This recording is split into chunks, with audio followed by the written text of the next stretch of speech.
কোন হব দেশৰ প্ৰধানমন্ত্ৰী? কোন হব?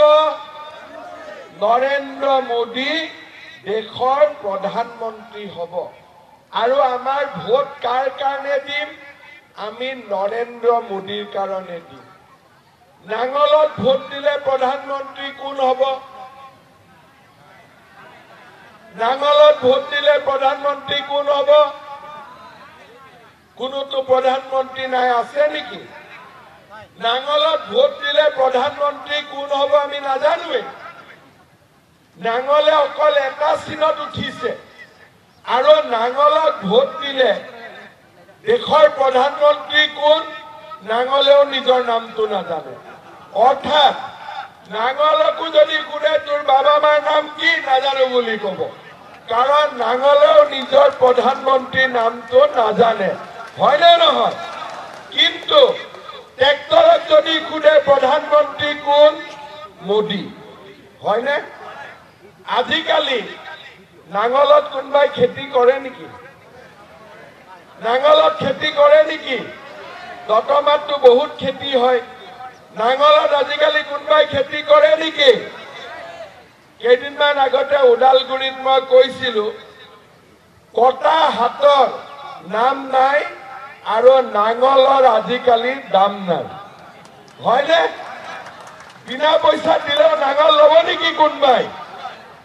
এতিয়া যদি মই ঘৰত আনি কাৰোবাক যদি কওঁ এইটো নাঙল ল, কি ভাবে এইটো মোক কি ঝামেলা দিলে আৰু আজিকে মই কি কৰিম নাঙলটো লৈ। কিন্তু যদি ট্ৰেক্টৰ এখন দিওঁ, একদম মৰমত ল'বনে নাই? ল'ব। ট্ৰেক্টৰেদি খেতিও কৰিব পাৰি, বালি উঠাব পাৰি, শিল উঠাব পাৰি, আৰু আজিকালি ট্ৰেক্টৰৰ কাম আছে, নাঙলৰ কোনো কাম নাই, হয়নে? এতিয়া আপোনালোকে চাব, ট্ৰেক্টৰ আৰু পদুম আমি একেলগে আছো। ট্ৰেক্টৰৰ চৰকাৰ ক'ত আছে? কোকৰাঝাৰত, হয়নে? ট্ৰেক্টৰৰ চৰকাৰ ক'ত আছে? দিছপুৰত। ট্ৰেক্টৰৰ চৰকাৰ ক'ত আছে? দিল্লী, হয়নে? নাঙলৰ চৰকাৰ ক'ত আছে? কোকৰাঝাৰতো নাই, দিছপুৰতো নাই আৰু দিল্লীতো নাই।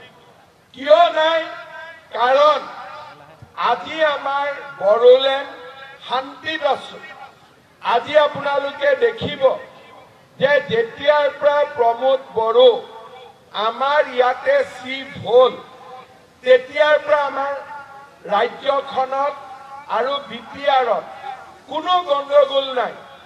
বড়ো বা অনা বড়ো সকলো একেলগে আছে, হিন্দু মুছলমান খ্ৰীষ্টিয়ান চবে একেলগে আছে, আৰু সকলোৱে কাম কৰিছে আৰু সকলোৱে সমাজখন আগুৱাই লৈ গৈছে। আগতে আমাৰ বহুত মাৰ ল'ৰাবিলাক জংগলত আছিলে, মাবিলাক ভয় খাই থাকে, মোৰ ল'ৰাৰ কি হ'ব কি হ'ব। কোনোবা বোলে NDAPত আছিলে, কোনোবা বোলে BLTত আছিলে, মাবিলাকৰ মন একেবাৰে ভাঙি গৈছিলে। কিন্তু আজি প্ৰমোদ বড়োৱে সকলোৰে ল'ৰাক নিজৰ মাকৰ বুকুলৈ আকৌ উভতাই লৈ আনিলে নে নাই? আজি বন্দুক লৈ থকা ল'ৰাবোৰ ঘৰলৈকে ঘূৰি আহিল নে নাই?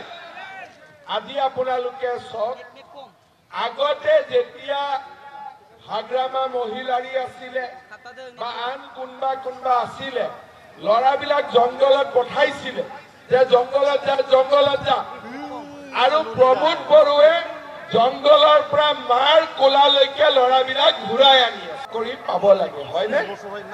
হয়নে নহয়? হয়। যেতিয়া মই অসমৰ মুখ্যমন্ত্ৰী হলো, তেতিয়া মই প্ৰথম 1 লাখ চাকৰি দিয়াৰ সিদ্ধান্ত ললো। 1 লাখ চাকৰি দিলো, কোনেও 1 টকাও ঘোষ খাব নোৱাৰিলে। কোনো বিনা পইচাত মই 1 লাখ চাকৰি দিলো। কিন্তু বহুত ল'ৰা ছোৱালীয়ে এতিয়াও চাকৰি বাকৰি পোৱা নাই, হয়নে?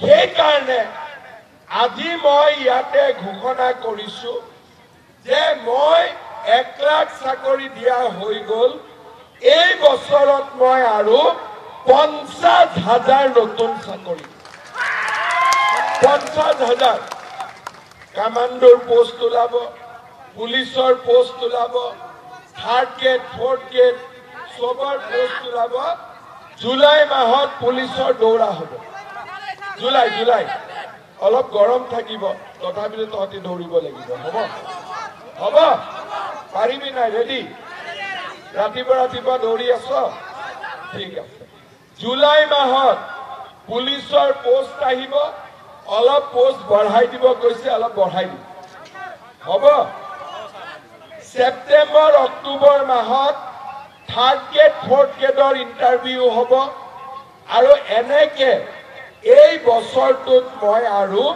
50,000 ল'ৰা ছোৱালীক চাকৰি দিম আগতে 1 লাখ দিয়া হৈ গল এতিয়া আৰু 50,000 ল'ৰা ছোৱালীক আমি চাকৰি দিম ইয়াত ডেকা ল'ৰা বহুত আছে মই এটা নতুন আঁচনিৰ কথা ক'ব খুজিছো 1 লাখ চাকৰি দিলো আৰু 50,000 চাকৰি দিম কিন্তু বহুত ল'ৰা ছোৱালী থাকি যাব তাৰ পিছতো চাকৰি নাপাব কাৰণ নিবনুৱাটো 10-12 লাখ আছে এইবাৰ আমি কি কৰিছো যিবিলাক ল'ৰা ছোৱালীয়ে চাকৰি নাপাব তেওঁলোকৰ কাৰণে আমি এটা আঁচনি আনিছো যে গভৰ্ণমেণ্টে বেংকৰ লগত কথা নাই গভৰ্ণমেণ্টে ডাইৰেক্টলি 2 লাখ টকা দিব বেহা বেপাৰ বা যিকোনো কাম কৰিবৰ কাৰণে